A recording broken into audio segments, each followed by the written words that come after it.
Akmang aalis na kami sapagkat mukhang wala namang kaming mapapala sa pag-uusap na ito. I know that you can't forgive me. I'm not even hoping you can spare me, Aliza. Pero ihingi mo ako ng tawad kay Blaze. Nagmahal kasi ako ng mali, nabulag. And I'm sorry. I'm so sorry.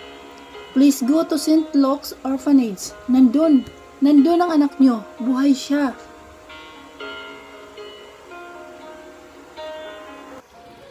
Daughter's isolation. Aliza Magcalas Ferrer.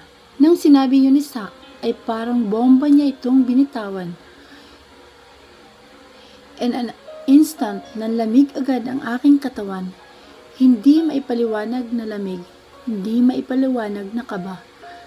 Tila nangingilid ang luha sa aking mga mata. Para akong binuhusan ng yelo sa oras na yun.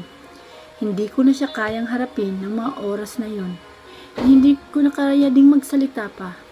Hindi ko muna kayang harapin siya at baka may masabi akong bagay na pwede kong pagsisihan sa huli. Oras na makatungtong ako sa labas ng presinto, ay alam kong nawala na ako ng lakas. Tila naging tubig ang aking tuhod at muntik na mapaluhod. Grabe, hinang-hina ako sa panahon na ito. Naghahalo yung sayan nang malaman kong buhay pa ang anak ko, pero nandun din yung guilt ko bilang isang ina. Na nakakatulog ako ng maayos sa isang komportable na kama, sa isang matibay na bahay at kumpletong kumakain sa isang araw, pero hindi ko masikmura na isipin na ang anak ko ay nasa isang ampunan. All these years, she is there, my thinking that she is unloved by us. Ang anak natin, Blake. Punta na natin, Blake, please. Iyak na nagmamakaawa ko sa asawa ko at nagsusumamo ako sa kanya. Parang pinipiga ang puso ko na hindi makahinga. Mahal, please, calm down a little. Makukuha rin natin ang anak natin. Ha? Please, you should not be weak right now. Kailangan niya pa tayo. Babawi tayo sa mga nawalang araw na kasama siya. Tama ang asawa ko. It is not the right time to do such thing. I should get stronger. Ang daming nakataya sa kamay ko. Ang trauma ng anak kong si Blaze. Ang paghahanap namin kay Bless. Pero hindi ko dapat na makalimutan na hindi ako nag-iisa. Nandyan ang asawa ko. Ang mga kaibigan namin at ang mga pamilya namin. I should not isolate myself that this is my alone battle. Laban naming lahat to. May kasangga ako at alam ko na isa lamang itong pagsubok na darating din ang araw na malalabanan at mapagtatagumpayan namin ang lahat ng to. Hinakap ko si Blake. Salamat, mahal. Salamat kasi nandyan ka, ha. Huwag mo muna kaming sukuan ng anak natin. Anya ko, inis naman niya akong binalingan. What are you saying? Who said that I will give up? Pamilya ko kayo. Ako ang padre di pamilya. I am your husband and the father of your child. Mahal, hindi ko kayo kailanman na pag-iisipan na sukuan. Karamay mo ako, mahal. Tama, hindi ako nag-iisa. Hindi muna kami agad umuwi. Gusto ko muna sana na magpahangin sandali. Nag-iisip ng malalim na, dahil pagod na pagod ako ngayon. I am sickly tired, thinking that I was so torn. The day after tomorrow, ay luluwas kami. My husband contacted the orphanage at tila nabunutan ako ng tinik sa dibdib nang malaman ko na nandoon ang anak namin ni Blake. Pero nanghihina ako nang nalaman ko na ipinanganak pala na isang bulag ang anak ko. Marahil ay epekto yun nang ipinagbubuntis ko siya at naaksidente ako. Gabi rin na yun ay hindi ko alam kung hanggang saan at ano pa ang kailangan kong mailuha. Grabe, ang iniyak ko sa gabing yun. Mugto ang aking mga mata, nahihirapan na huminga. Hindi makakain at nais kong takbuhin ang St. Luke's Orphanage at kunin ang anak ko. Alam ko na nag-aalala na sa akin si Blake at maski si Blaze, ngunit napaka-emosyonal ko sa mga panahon na to. Alam nyo naman na lumaki ako na walang kinalakhang ama. Mag-isa akong itinaguyod ni mama kasama ang aking lolo. Alam ko yung pakiramdam na para bang yung nag-iisa ka na may kulang sa pagkatao ko sapagkat walang ama na gumabay sa akin. Kaya pinapangako ko na kapag nagkaroon ako ng anak, especially na anak na babae, ay ipaparanas ko sa kanya ang isang buong pamilya na may ina at ama at isang kuya. I can't imagine my daughter in an orphan. She might thinking that we did not love her. Hindi niya kami masilayan ni ang mundo sapagkat pinanganak ko siya na isang bulag. Kung alam niyo lamang na ngayon, yung panahon na nilalamon ako ng labis-labis na konsensya. Gusto kong hanapan ng sisi ang lahat, pero mas maganda siguro na isipin ko yung bukas. Na hindi pa siguro huli ang lahat, na darating ang bukas at makikita ko rin ang anak ko, si Bless. At kapag dumating ang araw na yun, ay ipinapangako ko na babawi kami sa kanya. Lahat ng mga taon na nawalay siya sa amin, yung pagmamahal na hindi niya agad nakamtan at ng isang buong pamilya, sisiguraduhin ko yun. Dumating ang araw ng Webes, sakay kami ng van at kasama ko ngayon si Blaze, ang anak ko at si isang driver. Malayo kasi ang ampunan at nasa probinsya pa ito. Sa tansya ay nasa 5 oras ang biyahe patungo sa ampunan. At sa maniwala kayo at sa hindi, ay yun na nga ang pinakamahabang oras sa buhay ko. Ang pinakamahabang biyahe na naranasan ko. Magkahalong pananabik ang nadarama ko. Hindi lang naman ako, kung hindi maski ang asawa ko at ang magiging kuya na si Blaze. Blake has a heart for young girls. Alam ko na nais niya na magkaroon ng anak na babae. Kaya naman alam ko na nananabik din siya. Makahawak kami rito sa van. Anong una nating gagawin kapag nakita mo anak natin mahal? Tanong ko sa kanya. Baka hindi mo na ako agad makatayo. I imagine my daughter as beautiful as her mother and as brave as his dad. Yayakapin ko siya at ipaparamdam na nandito kami. Ikaw, ako, at itong si Kuya Blaze. Saad niya na nakangiti. Maski si Blaze ay nakangiti na naiisip na magkakaroon na siya ng little sister. Alam mo ba na ang pagbubuntis ko sana, ang magiging surprise ko sana sa wedding natin noon? Yung wedding cake ang magiging gender reveal sana. Ang kaso nangyari nga ang lahat sa dulo nang sinabi ko ay alam ko na pahina ng pahina ang boses ko. Hinawakan niya ang kamay ko. I know that he's trying to make me feel okay. And is effective naman. I slowly calmed down but my excitement did not tone down. Matapos pa ang mahabang biyahe ay narating namin ang isang maliit na bayan. Dito sa probinsya na to, we stopped right next into the orphan. Tila agad na nakasalubong ang mga madre at syempre ang superiora. They are like waiting for us. Magandang araw sa inyo. Alam ko na nais na ninyong makaharap ang bata, ngunit nais ko muna kayong imbitahan sa aking opisina. Kasalukuyan pa lang na kumakain ang mga bata. Sumang-ayon naman kami ni Blake habang ang anak namin ay nakipaglaro muna sa mga bata na narito at nakabantay yung driver namin. We passed with lots of room with wooden door. Hanggang sa dulo ay nakarating na kami kung saan naroon ang simple at kulay puting nakapintura na opisina ni Sister Melissa. Maupo muna kayo habang kinukuha ko ang mga ito. Anya, pasensyoso kaming naghintay hanggang sa inilahad sa amin ang iilang mga kwento kasabay ng pag-abot ng isang nakahanda na naka-bookbinding na libro. Sa pagbuklad namin ay nakita ko ang mga larawan ng anak namin mula sa sanggol hanggang sa paglaki. Hindi ko mapigilan na hindi maluha. Naluluha ko sa labis na galak na aking nadarama. Luha na sana ay nasubaybayan namin ang paglaki ni Blessing.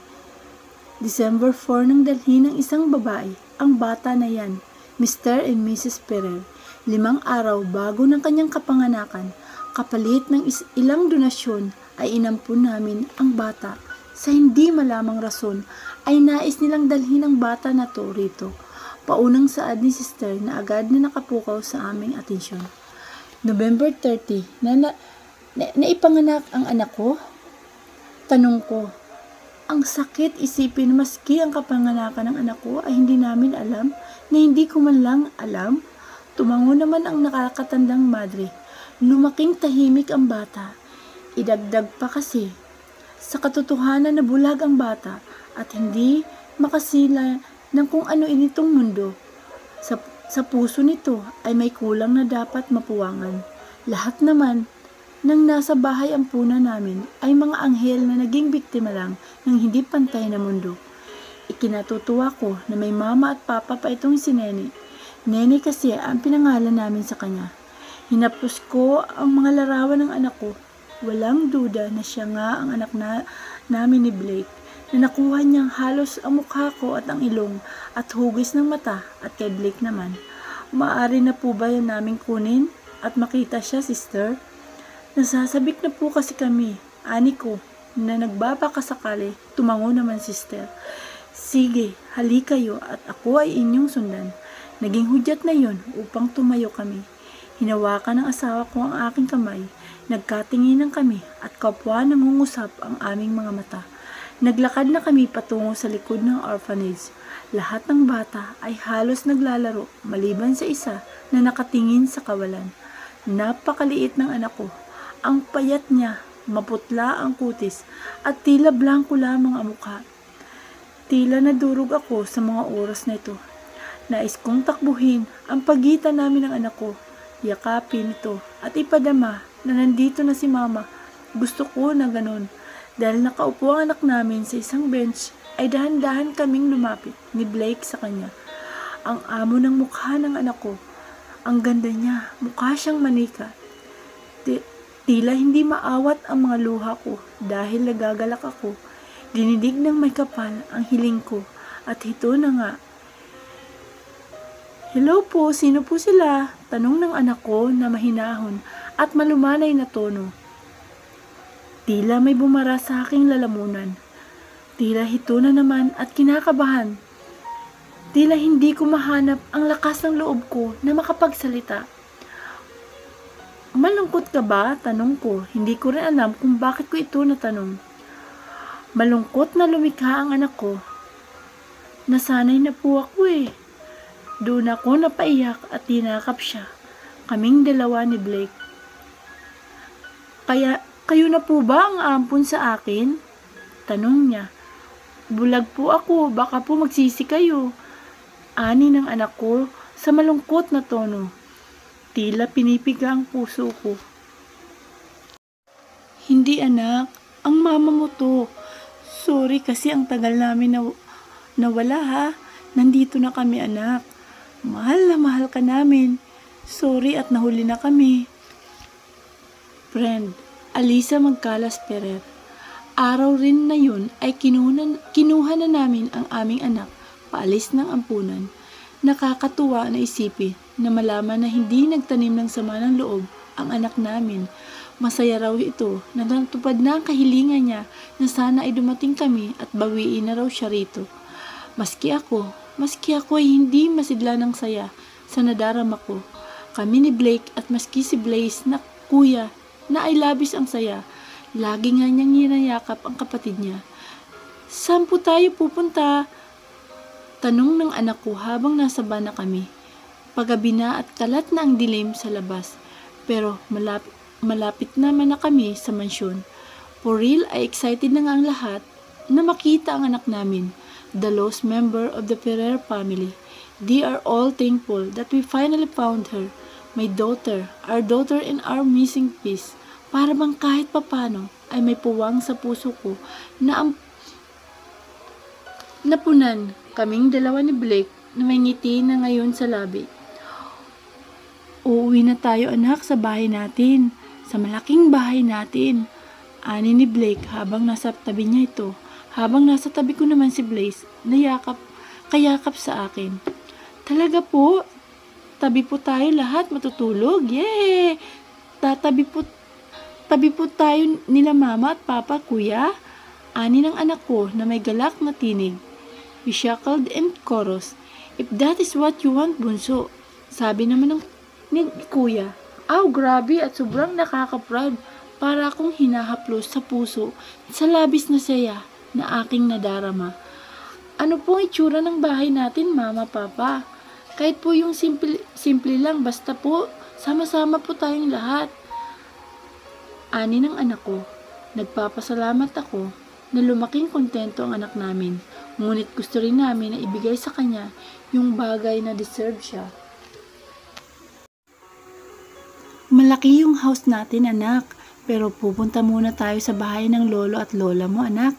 Tapos nandun din ang mga pinsan mo, lolo at lola, at lahat sila excited na makita ka. Masiglang saad ko. Naging tipid naman ang ngiti ng anak namin. Sana po nakakakita po ako, no? Para po makita ko po ang mukha ng papa at mama at kuya ko. Nang pati po ang mundo. Pero ayos lang po ako eh. Kahit po madilim, lagi po yung nakikita ko ay alam ko naman po na hindi na po ako mag-iisa. Salamat po ng marami. Maraming salamat po at binalikan niyo po ako. Akala ko po kasi ayaw niyo na po sa akin, kaya po pinamigay niyo po ako eh. Saad ng anak ko na may ngiti. Ngunit para sa amin naman ay tagos sa dibdib ang sinabi ng anak namin sa amin. If all of this sudden happened, sana hindi ninakaw yung mga mata ng anak namin mula sa kanya, mula sa malupit na mundong ito. Huwag mong sabihin yan, anak. Hindi kakulangan ang kapansanan mo upang mahalin ka namin. Hindi ka namin nais na iwan kung hindi dahil sa tawag ng pangangailangan at kung hindi dahil sa isang rason, ha, anak, at pangako ni mama at papa na gagawin namin ang lahat upang makakita kang muli, okay? Talaga po? Maraming salamat po ha. Maraming salamat po mama, papa. Mahal na mahal ko po kayo. Ani ng anak ko. Hinlaki namin siya sa noo. Mahal na mahal ka rin namin, bunso. Ani ni Blaze. Hindi nga nagtagal at nakarating na rin kami.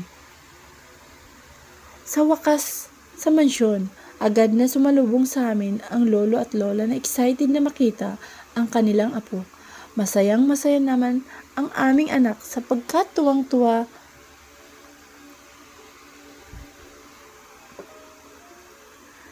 ito sa nangyari. Nagkaroon ng salo-salo ang buong pamilya sa gabi ring ito.